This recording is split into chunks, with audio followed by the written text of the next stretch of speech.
Unfortunately, it is. I mean, and what you're talking about as far as that mentality, I saw this thing where Trump actually had the audacity to challenge um, Jasmine Crockett to an IQ test or something like that. I was like, "Are you serious, man?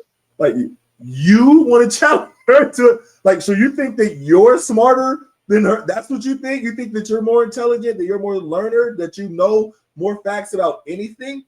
I mean, we saw during the debates, and I don't want to just drift all the way to politics, but we saw during the debates with him and Kamala Harris, it wasn't even close. No. Like, I mean, you could go back to the debates with Hillary. No matter what you feel about Hillary, it wasn't even close over who was more intelligent, who was more learned, who was more, knew the facts or knew that he looked like somebody who didn't study for a test, but is trying to speak on the facts and tell the story of a book report that he didn't read.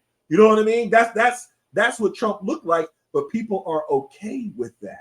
When I say people, you're talking about mainstream America, a certain demographic, are okay with that. And it does spill over to this, because it does spill over to the fact that many of that Barstool crowd, that MAGA male crowd, they do not feel that women deserve anything.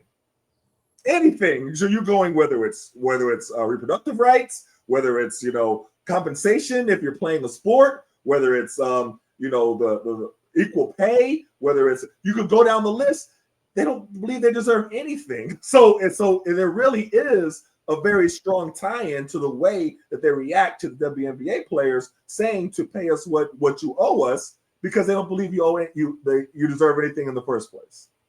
And it's one and the same. Getting 9% and wanting to get more than 9% of the revenue has to be the least controversial position imaginable, one that we could all be unified on. And we're not. So, I mean, it boils down to that crowd. We're talking about a white male demographic that's entered the chat. And, when you look at businesses, it's many years for many businesses before they reach their first year of profitability. Uber did not reach their first year of profitability till 2023, but that didn't stop the CEO from making $38 million in 2021. They just want to change the rules for the WNBA. So when I hear you trying to change the rules for the first time after decades of arguments for the WNBA, I got to believe sexism is at play. Misogyny is at play. Bigotry is at play. Something else is going on here because the numbers don't add up.